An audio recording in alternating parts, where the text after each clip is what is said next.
Good morning. I always forget that we're mirrored. Yeah, okay, I've been doing that this entire time where I'm like, what side of my hair is pissing me off right now? It's both of them. But I've been like, no, it's the wrong way. So it's annoying. It's annoying, but good morning, everybody, and welcome to the third episode of the Morning Tip-Off. I've got the very lovely Kelsea O'Brien today. What's up, Kelsea? Good morning. Not much. How are you? I'm good. Thank you for joining me on this lovely Wednesday morning. All right, I kind of feel bad every time I ask. I'm like, hey, do you feel comfortable, waking up in the morning because we're doing this morning thing? And everybody's been very, very kind, so thank you. Honestly, I don't even mind it because it actually gets me out of bed when I'm supposed to be. So otherwise, Kawhi and I would lay there all day. Jealous. So, okay, the NBA right now, for those of you guys who don't know, is a complete and utter mess. There's so much happening, okay? And part of it is because they didn't recreate the bubble, right? And so we knew these things would be happening. They'd be facing problems with, outbreaks on teams, games needing to be postponed, players being overworked and overplayed because of their depleted rosters, so on and so forth. But I kind of want to save that messy talk for another day and actually talk about a bubble that's happening at Walt Disney World that the NBA has created for the G League. And so you wrote a great article of everything that we need to know to get prepared and get started for this G League. So I wanted to have you on to talk about the bubble that's going to be happening and G League games that are going to be started. Okay, so this is the first year of the NBA's G League Ignite, which is the G League. It's the G League 73 and 9 Warriors, basically. They're all these top prep to pro players straight out of high school that will be entering the draft next year, and then there's some other guys like Amir Johnson who are there as veteran leaders. And then there's some guys that were in the G League for a long time too. So this is the first year of that, and they're going to be playing the 17 other G League teams that opted into the bubble at Disney, the same way that the NBA restart worked so successfully. Now, okay, so because G League players are now going to be in a bubble, and it'll be safe for NBA teams, their parent teams, is that what it's called? Yeah.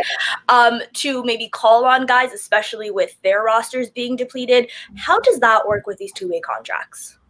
So my understanding is that the two-way guys, they'll either pick them to stay up with the parent team, or they will send them down to the G League affiliate because they're allowed. So this year they're allowed 50 games with the parent team. Okay, as opposed to the 45. A certain number of days. Right. Okay. In prior seasons, so they can be there for 50 games, and then the team kind of has to decide. Are we going to send you back to the G League, or are we going to convert your contract? So you don't know if there'll be pulling of these guys if, let's say, the Philadelphia 76ers have only 7 players and the NBA is forcing their hand to play some more. I don't know. That's the tricky part that they haven't really thought out because they'll have to quarantine, right? Okay, that's true, right. And I figured if they're in the bubble, there's kind of more control that the NBA has over it because they do know their testing status. That's true, but then they'll have to be, if they're setting them up and down and up and down and up and down, they'll have to quarantine every time they get back from not the bubble. Right. Okay. Interesting. Yeah, I my brain has been stuck on how that's going to work because I feel like mine too, because they can still assign players. So last year at the number 5, we saw Stanley Johnson down a lot. We saw Matt Thomas down a few times, just so they can kind of get reps in when they're not playing. So I don't really know how that's going to work either if they're choosing to assign players, if they're going to assign them for a significant amount of time. Yeah, that's going to be interesting. Now, part of why I think NBA players didn't want to recreate the bubble this time around is just the duration that they had to stay in there. So do we know how long the G League players are the G League bubble is going to exist for? So it's not going to be nearly as long as the NBA bubble. It's each team plays at least 15 games, and then there's single elimination playoffs. So they're not playing 7 games; they're playing a single game, and then that's on to the next round. Right. So I don't see it lasting more than a month. And do you have a sense of how these players feel about this bubble situation? Because I know NBA players definitely didn't want it. Do you get a sense that, like, for obviously in the G League, it's completely different because they risk the chance of the season not actually happening. So is there a sense that you're getting from these guys on if they're excited about going to the bubble or how they feel about that entirely? I think they're excited. Anyone that I've spoken to is really excited because their season ended so abruptly. They didn't have a restart. It was like, oh, the season's suspended, and then a week later it's canceled. And so they're excited to just play professional basketball again and get paid again, because these guys are not getting, like, they don't have the comfort of having the season kind of stop but still being okay financially. Right. These guys need the money a lot more. So they're excited. And they're probably excited for the luxury that's going to come with it, because the G League is not glamorous at all. Right. And they're not going to have to fly from city to city to play these games or get on these buses that, you know, for long drives. It's going to be nice, and everything will be in one place, which I think will be a lot easier for them. And I'm assuming they're staying at the same hotels that the NBA players got. Is that? Yeah, I think it's all exactly the same. But you're right. They're not going to have to fly coach. Like, they're not going to have to fly commercial. They're not going to have to get on these tiny sprint vans or these tiny little hotel rooms, sharing rooms. They get to kind of live this little luxurious life for a month. That'll be exciting. And do we have a start date yet, or is it just sometime in February is what we still got? The beginning of February. So the tentative start date is February 8th, but we don't have an actual date yet. All right. So you did talk about NBA G League Ignite and what that kind of looks like. I like the comparison to the 73-9 Warriors.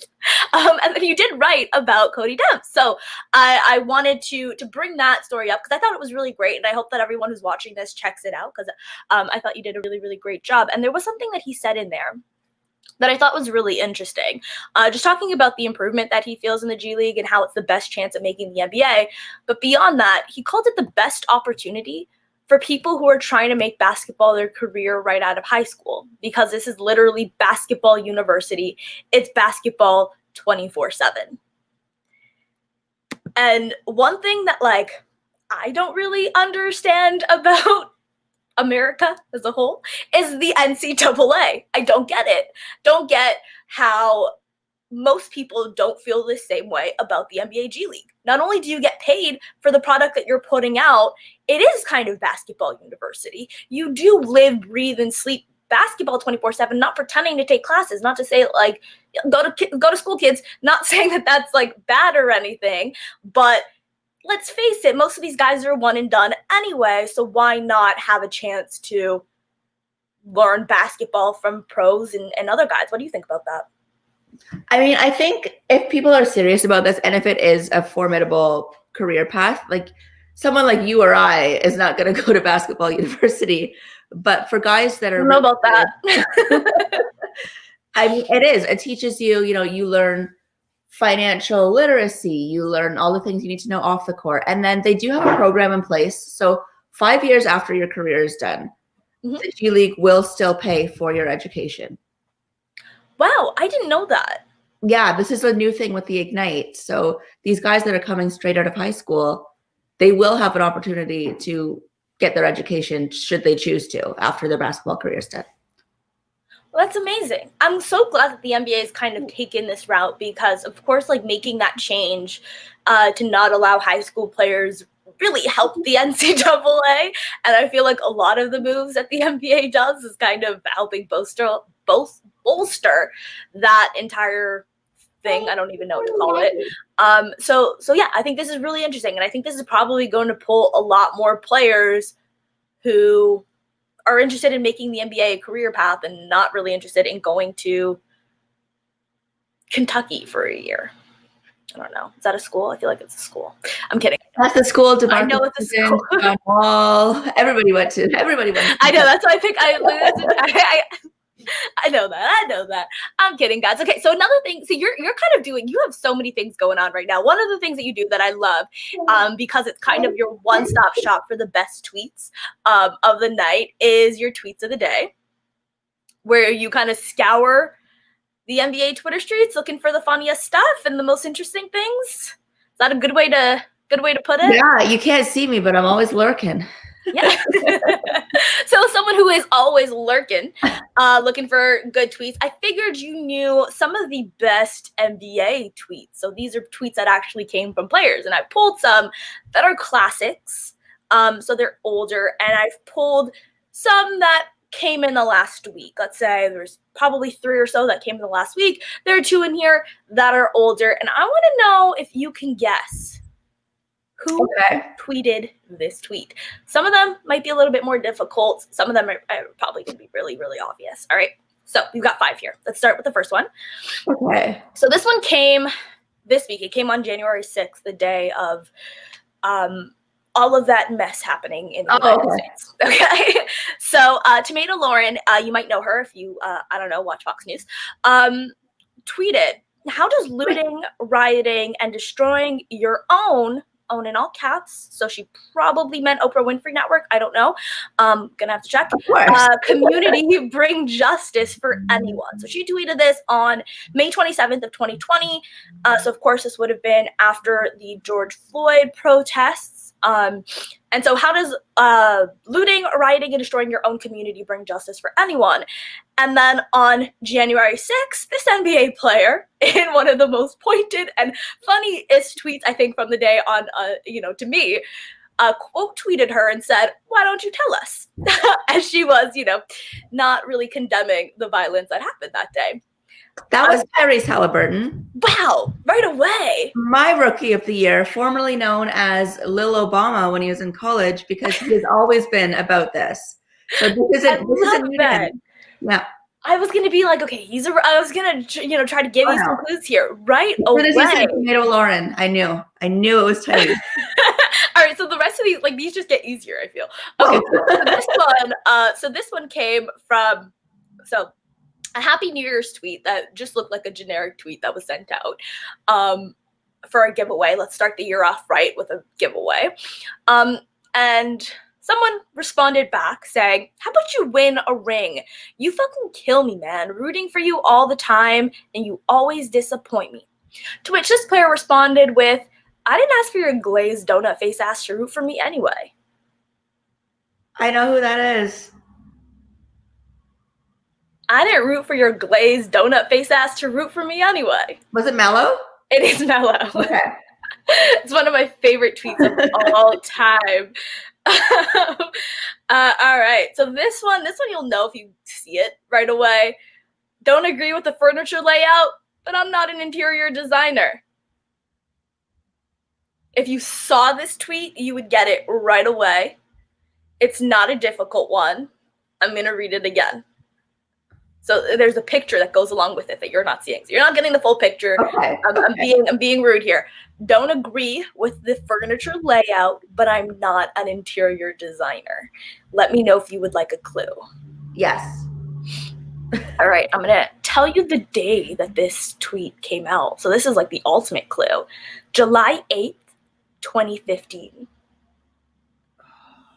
Is it Blake Griffin? It is Blake Griffin. It is the chair blocking the door. There you go. When Mark Cuban was on the prowl for DeAndre Jordan. Perfect. So this one is no, it's really good. You're perfect so far. I feel like you're gonna get the. Okay, we got 2 more left. You got this. Okay. All right. So this one also. This one made me laugh a lot. I don't know why, but Trump supporters brought Trump 2020 flags to the Capitol, and it's 2021 LMAO. I know who that was. It's just like, oh my goodness. Someone from Washington, I think. Either Washington or Denver. He's got a nickname that doesn't, okay, his nickname is interesting to me because it's like it rhymes but doesn't have anything to do with his first or last name. I know this, and because I remember his nickname has to do with how he moves on the court. He's not very quick. Oh, Kyle Anderson, slow-mo. There we go. Because every slow-mo I know is just a Muhammad who's slow. All right, so this next one. All right, so this player was being accosted by a fan who told him, "You cost me $1,900. Damn, son, you had one job and you missed both them damn free throws with 7 seconds left, shaking my effing head." To which this player responded, or quote tweeted and responded with, "Should have invested that shit in Bitcoin."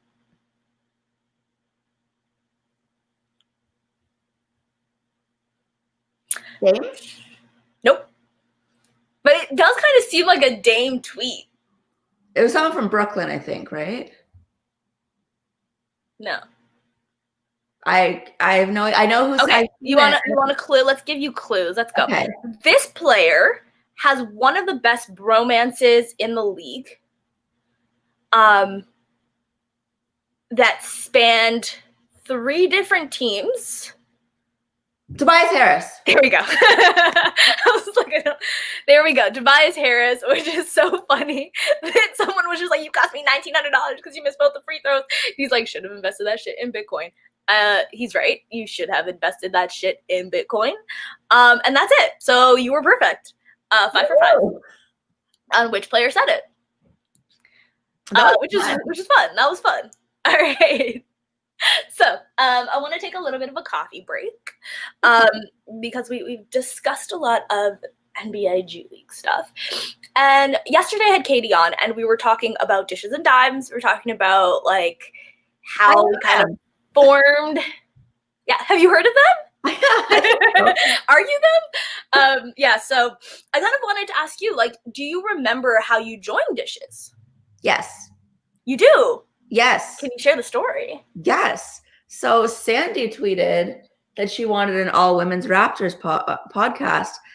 And more than one person said, "Okay, but you need to get Imman and you need to get Kelsey." And then she slid into both of our DMs and nothing happened. You know what I love for both? Like, I guess I have the memory of a goldfish because like Katie was like, "Yeah, you messaged me," and I was like, "Oh," and then you're like, "She slid into both of our DMs," and I'm like, "Oh," because I was so, like outside of Katie yesterday. I was like, I don't remember. Like, I know Sandy tweeted it, and like I know, and I was just like, but I don't really remember it all. And she was like giving me details, and you're giving me more details. So like, I'm just gonna have every member of Dishes on, and just recreate November 2019. That way you'll get the full story eventually. That way I'll get the full story because I have the memory of a goldfish. All right. So that's so interesting. Yeah. Okay. I do remember what you're saying. I remember people being like, "Kelsey and Imman need to be on it." I remember, yes, it's coming back to me slowly but surely. We're getting there. And so one of my favorite things that you do is this thread that you have of making men mad. Oh, yes. I love it so much. It makes me laugh every single day. So how did this come to be? Where did you decide, you know what, I'm going to lean into making men mad since they want to be mad about everything that women do in sports anyway? Basically by being a woman in sports. You know, I announced that Paul Watson Jr. had re-signed. Everybody questioned my credentials. I said I didn't want to trade for Harden because I wanted to watch the young guys grow. Everybody came for my neck. So I was like, you know what? No matter what I say, what I do, they're going to get mad anyway. Might as well have fun with it. So now every day I think of new ways to ruin sports for men.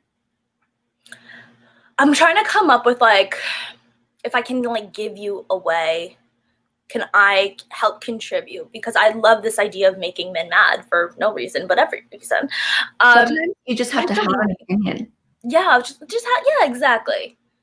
It's so easy. I can't believe like you break this news about Paul Watson Jr. and people are just like, how do you know? How do you know this information? Where's Woj? I don't see him saying anything. Like, or like, where's Blake? I guess is the equivalent. Went into Blake's replies or Blake's DMs and was like, "Is it true?" And he's like, "Yeah, dude, that's what she said." Like, no, you're just making it up. I'm gonna make up stories about people and just tweet it out. You know, why not? And of all the players, I'm gonna pick the two-way guy whose contract's getting converted. Like, that's really gonna get my foot in the door. It's incredible that like that's the response that you get. Like, that sucks. And I'm sorry because it's like anyone who's done any amount of following your career knows that you would be connected with two-way players. You have covered the G League. You know, like just your writing, your podcasting. It's just like how I don't understand. If you've ever met me drunk at a bar, you know I like the G League. Well, that's it. We've learned that, like, you know, a good chunk of Twitter is too young to get drunk at a bar, and that's where their opinions come from. Yeah. Okay, so I did want to talk to you. You mentioned it a little bit with the James Harden situation, and I kind of wanted to bring that up and talk to you about Jimothy Harden. I'm not going to call him Jimothy yet. I gotta like him. And so he does not seem happy in his situation. He had comments yesterday about, you know, loving the city of Houston, but like just not thinking the team is good enough, and how he's given it his all. And that kind of seems like the most that we'll get out of him to say, hey, I want out. As a Raptor fan, makes me excited. Because I think my biggest thing was, what is in it for Houston to trade him this early? Like, why not wait to see the best that you can get? Why not make teams sweat? We see the Raptors faltering right now. There are going to be other teams that go through their slips and their dips, and like you get to kind of see, because they're going to want to trade for a young piece and a young player. So you're watching Ben Simmons struggle, and you can think, hey, is this the person that I want to build my team around? You're watching Pascal Siakam, you know, all of these guys around the league, and get a better sense. And to me, it just made the most sense for them to wait until their hands were really forced and pushed. But James Harden, with his comments, seems to be accelerating that timeline a little bit. Now, as someone on the opposite end of me, I want to trade for him. I would give up I can't give up another firstborn. I've done that too many times. You have given up so many kids. There's an entire league right now of Imman's kids that she's given up for NBA players. Well, I'm sorry, but Kyle Lowry over everything. I had to do it. All of them are named some variation of Kyle or Lowry, and they're all off somewhere. Mama loves you guys. Mama loves you. Okay, so someone on the opposite end, I would like for you to share your piece on why you do not want to trade for James Harden without men interrupting you as you're speaking. That's great. Okay, so this year has always felt like a gap year, a developmental year. So I think inserting a superstar into that is going to kind of change the landscape, not only of the team, but also change the timeline. It's kind of going to be a win now team again, like we had with Kawhi. The reason it worked with Kawhi was because he was a player that came up in a system that was very similar to ours, because the system we had developed was tailored around DeMar DeRozan, who is like little baby Kawhi, extra light, fat-free, sugar-free. And so that works. James Harden isn't that kind of player. And I mean, so his comments last night, he's saying, you know, we've tried everything, it hasn't worked. What's the common denominator in that, Jim? It's you. Like, we tried you with every point guard in the league. It didn't work. We tried you with all these wings. It didn't work. We got you this young, raw, beautiful talent, Christian Wood. It's not working. We got you John Wall. It's not working. We got you DeMarcus Cousins. It's not working. So maybe the issue is you.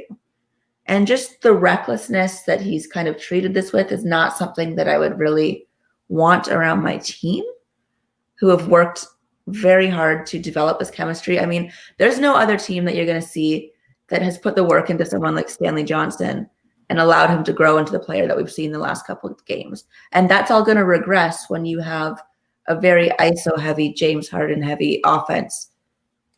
You're just going to be relying on James Harden on the offense, 4 guys playing defense. And that's not fun for anyone. That's not developmental for anyone. I just don't see it fitting. I don't see it working. I get that. So if I'm sort of picking up what you're saying, is if James Harden isn't enough, is basically what you're saying. Like, the issue is James Harden. So why are we risking the development of our team and our young guys, and what could happen here? Yeah, James Harden. At the same time, though, he is tanking his trade value by the minute. So. See, I like he is, and I really wonder about that. It's kind of, and it's different, but also kind of similar to what we saw from like Vince Carter. If you remember, just back in when he wanted out of Toronto. And we saw him not, like, one of the games that I went to, one of his last games here was against the San Antonio Spurs. And I remember him being booed by the crowd. And I was just like, who are you guys? And I hate you guys. But I remember him being booed. And part of that was, it was very clear that he wasn't trying. I think at the time he was probably averaging like 15 or 16 points a game.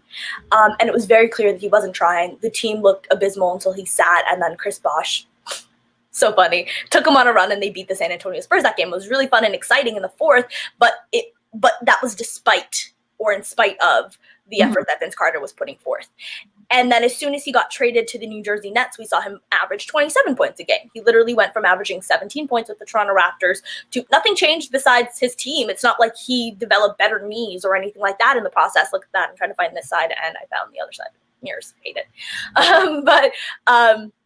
So I kind of see a very sort of similar thing happening with James Harden, where as soon as the season started, people were like, well, look, he's at a strip club, and right away he's dropping 44 points. You know, James Harden is an offense onto himself. And then in the last few games, I have pulled up his box score here.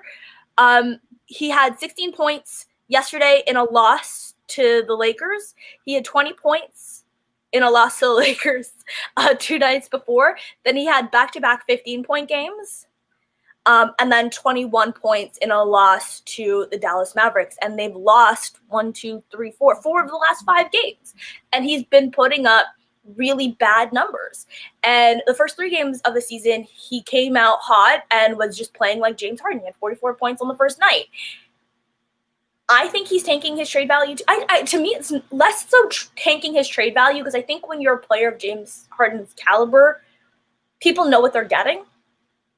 Right? But I do think that, like, he's forcing their hands, and we're probably going to see a trade happening sooner rather than later, which sucks for their coach and their GM, especially being first-time guys, you know, really getting the chance right now to have a team. But do you think that he gets traded in the next couple of weeks? At first, I was very 100% they're not going to trade him, because he is their cash cow. He's like the #1 selling jersey in the league. He's the only reason that people are tuning in to watch the Houston Rockets. So I'm like, they're going to go where the money resides. They're not going to get rid of him. But if he's going to keep doing this with no fans, not only are they going to lose fans, but no one's going to come watch his antics because they can't have fans in the arena.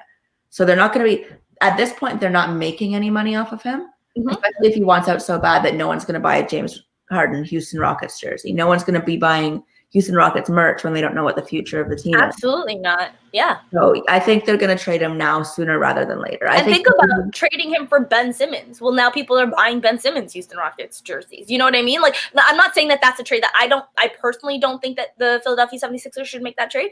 But, like, now you have, and you also have a team that wants to win. Like, I can't imagine what the locker room culture is when your best player, your MVP, is clearly not trying, because we know that James Harden can average 15 points a quarter. You know what I mean? Yeah. And he's putting up 15 points in a game, and it's just back-to-back losses. Like, the reason it's not working for them right now is not because he's giving it his all. It's because he's not doing that. Yeah. And how would you, I mean, he says these things about Houston where he's been for so long and they've changed everything around him. That's another reason that I don't really want him on our team. And he straight out says, my teammates aren't good enough. I don't, like, if he said that in Toronto, people would come for his head. He would not be James Harden anymore. He would be James Deaden. James Deaden. Yeah, it's interesting. You know, I wonder, because it's like, okay, so I'm still firmly on the trade for James Harden bandwagon, but I think that, like, yeah, we need to have these conversations. And here's what I'll say, just because we are wrapping it up soon. Pascal Siakam's been playing better as of late. And if there's one thing I know about this fan base, is that they're very, very fickle. So I feel like there are more people that are hopping on the don't trade for James Harden bandwagon as James Harden is faltering in Houston.